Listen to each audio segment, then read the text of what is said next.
Chapter 8 is called Wolfrics, Part 1. Deep in a land filled with ice and was a castle. The land was known as the Frost Continent, where the current strongest being in the world resides. A lone blonde hair and beautiful face. A lone guy with blonde hair and a beautiful face was seen going into the castle. The man was alone and only had one sword by his waist. From an outside point of view, the man appeared to be nothing special, but the power that he was exuding was a different story. The man looked around and saw many powerful demons moving around the castle. The demons all appeared to be greater demons and above. To think all these powerful demons are under the service of someone is downright insane. If he didn't know just who was residing here, he would have thought that someone is planning a world takeover with this many powerful demons. The man reached a long steps with a maid with blue hair waiting for him. From appearance, the maid seems just like any regular maid, but he was not fooled, for in the slightest he knew her true identity, but it did not matter to him. "Greetings, Demon Lord Leon. I have been tasked with bringing you to where our lord is," the maid said while bowing in greeting. Leon nodded at her, and she began to take him deeper into the castle. They passed through the steps and reached a glass throne room. Inside the throne room resides the leader of this castle and the strongest being in the world. The maid bowed her head and left to stand by the side of the throne room. Leon approached the person sitting on the throne majestic chair. "I have come like you requested. Now what do you want, Guy?" Leon asked. Guy smiled at Leon. "Now don't be like that, Leon. You know I hate seeing a frown on that beautiful face of yours. Come on, Leon. Come to bed with me. Like I said many times, I'm not into guys," Leon said with his expression not changing. "I see. I can turn into a girl if that's what you want. Anything for my sweet Leon," Guy said with a seductive smile. "What do you want, Guy? If it is nothing, then I'm leaving," Leon said with an irritated expression. Guy smiled more and before shrugging, "You know you're no fun. Anyway, I called you here to know your thoughts on the upcoming Wolfrics that will be held tomorrow." "What do you mean?" Leon asked. "Well, since Clayman is the one hosting this Wolfrics, I figured that something must be happening behind the scenes," the guy explained. Why do you sound so interested? You never show any interest in any of us demon lords do." "Anything we demon lords do," Leon asked. "That's true. I tend not to get involved with you guys' business, but my interest was piqued this time," Guy said with a smile. "How so?" Leon asked. Guy relaxed in his chair. "Well, a few months ago, Milim came to brag to me about the slime she met. With the way she was speaking about him, it was obvious that she was head over heels in love with him. I wanted to see this slime for myself, but she threatened me. Her words were, Know that if you bring harm to my new bestie, I will unleash my wrath on you," is what she said."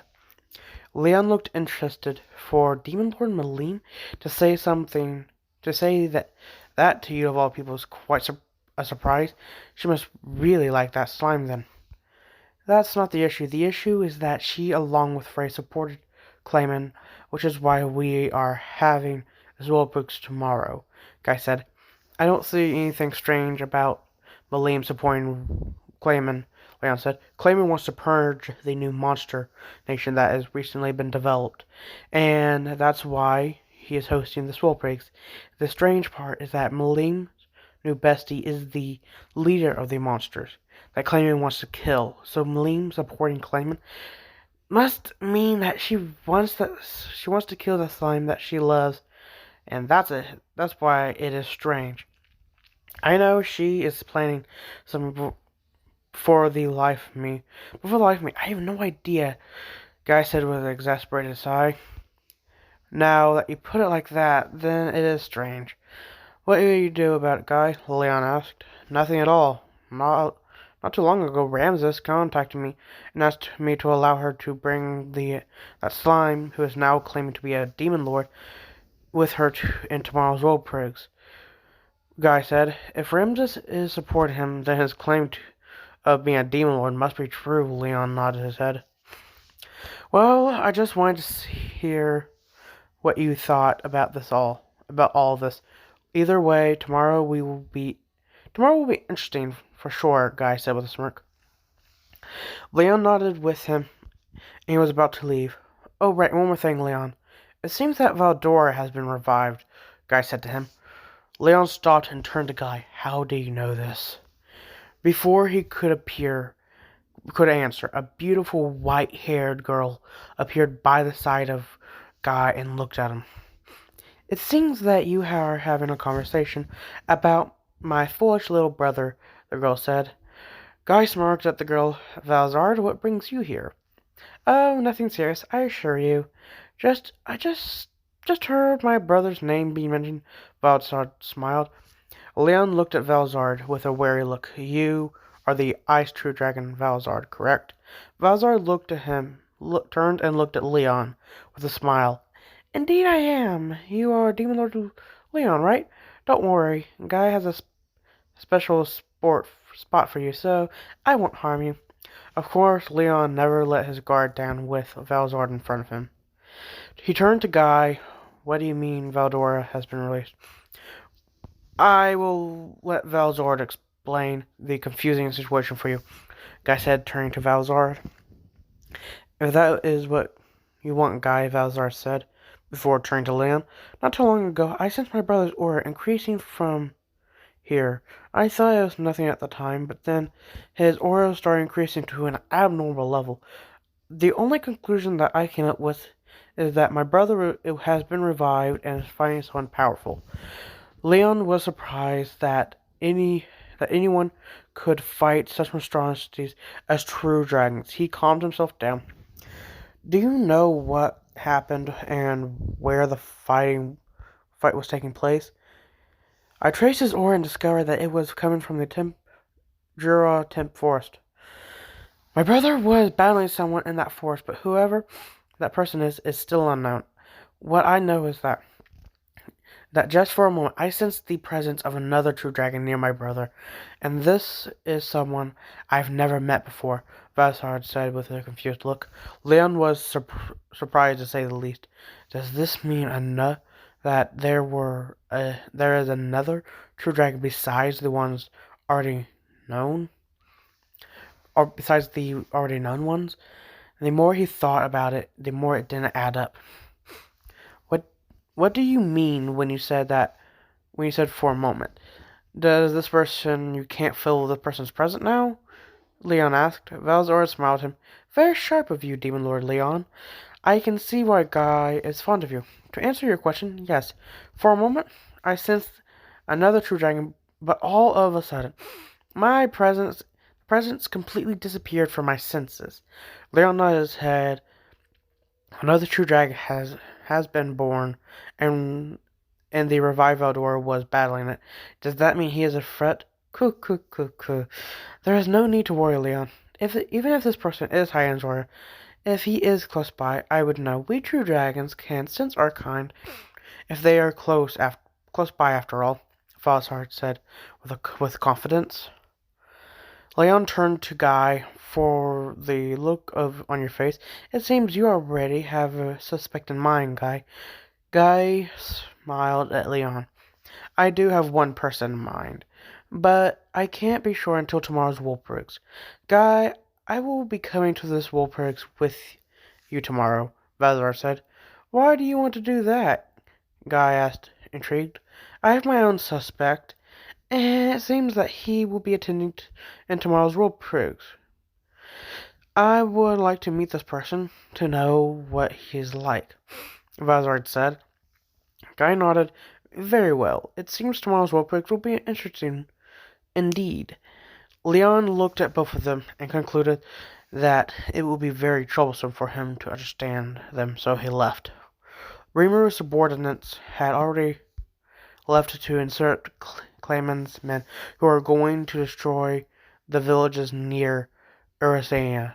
Rimiru teleported all of the men to the place where they would intercept Clayman's men that is numbering around about 30,000. After the meeting, Rimiru asked Rimiru, Gobta, Geld, and Gabiru to intercept the enemies.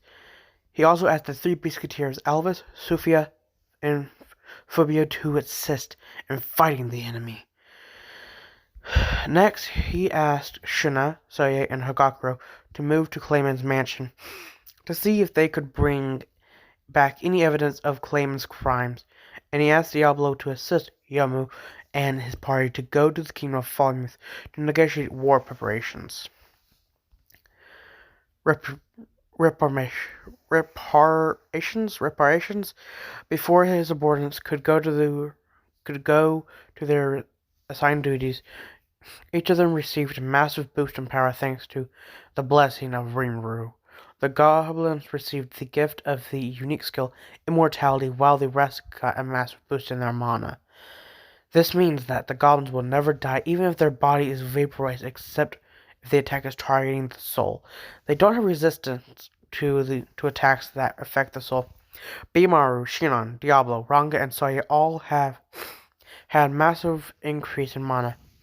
Their mana now rivals Rimiru when he was still a demon lord. That it was a significant increase. They didn't suspect it gaining these skills except for resistance to certain elements. Their resistance are like follows: Beamer MP of 2,856,800.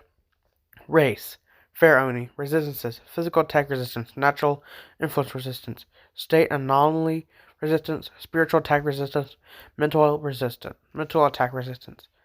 So yeah, EP of 980,000. Race Pharaoni. Resistance, physical attack resistance, natural influence resistance, state anomaly resistance, mental attack resistance. Ranga. EP 3,280,300. Race Tempest Wolf. Resistance, physical attack resistance, natural influence resistance, state anomaly resistance, holy attack resistance, mental attack resistance. Shinon MP 2,839,700 plus 510,000 for Hercules Edge. Race Wicked Oni. Resistance, physical attack resistance, natural influence resistance, state anomaly resistance, mental attack resistance, holy attack resistance, spiritual attack resistance, poison immunity.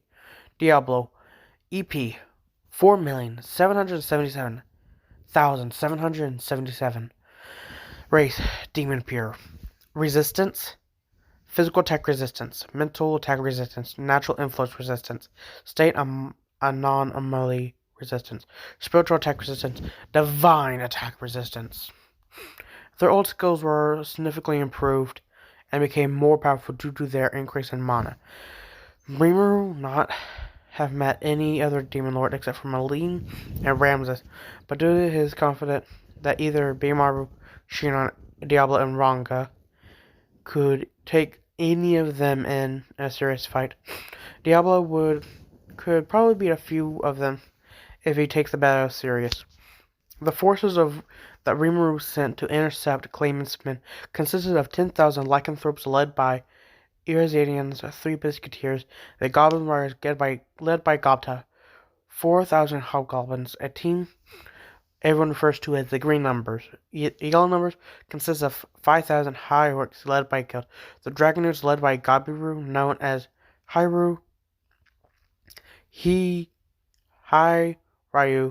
Ryu, and a team of ogres who serve as Bimar's personal guard, a team Rimiru named Kurine. That's a total of 20,000 soldiers, and protecting Team Tempest is Shannon's personal guard, numbering around 100. And now it was the time for the role breaks. Once everyone has left, Rimiru went outside and met Shannon, Ranga, Ramses, Srini, and Bretta, all waiting for him. It was exactly midnight, and everyone seems to be in battle mode. Sorry to keep you guys waiting, Rimiru apologized. No, Lord Rimiru, you were right on time, Shannon, the ever-dutiful secretary said. Indeed, my lord, it is as Lady Shannon said. Rangas agreed with Shannon. Rimiru nodded to them and then turned to see Ramses flying around. Trini admired her new body. After Trini begged Rimiru to allow her to accompany Ramses to the Wolfrigs, Rimiru decided to create a physical body for her. Since Trini ancestors all spiritual life forms, which are bound to the Jura forest, they could not go anywhere outside of the Jura forest, which is why Rimiru made a physical body for her to use. The body allows her to move anywhere she wants without any restrictions. And because Rimiru made the body using his overwhelming mana, Trini's powers had tripled from what it was before. Hey Ramses, how are we going to go to the Wolfbricks? Rimiru asked. An escort usually comes to get me. She should be arriving any moment now, Ramses answered. Just after she said that, a tear appeared in front of them. From the terror, portal reassembled a black hole and a portal resembling a black hole opened and expanded to the size which people could pass through before it transformed into a massive gate. From the gate, a girl dressed in a maid outfit with green hair. The girl moved in front of Ramses and bowed. Greetings, Lady Ramses. Lady Ramses. I'll be escorting you to the venue if you are ready, she greeted and turned to me. You are Rimiru Sama, correct? Rimiru nodded to her, and she continued, my master, Lord Guy, has commanded me to bring you. Please proceed through this gate to the Wolfrigs. The venue is at the other side. Ramses nodded to her before she motioned to Rimiru to follow her. Rimiru looked at the gate and released a huge sigh before he hardened his expression. Shannon, Ranga, let's go. Right, both of them answered, following Rimiru.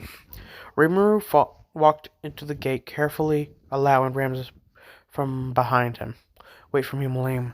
I will make sure that you will never suffer again. Clayman and any other person who wants to mess with me or my people get no mercy from me, Rimiru thought as he entered the portal. After they have entered the portal, it closed and disappeared, leaving no trace behind whatsoever. Well, that's all for this video. Don't forget to subscribe today to become one of my domestic listeners. Well, see you next time. Peace out, everyone.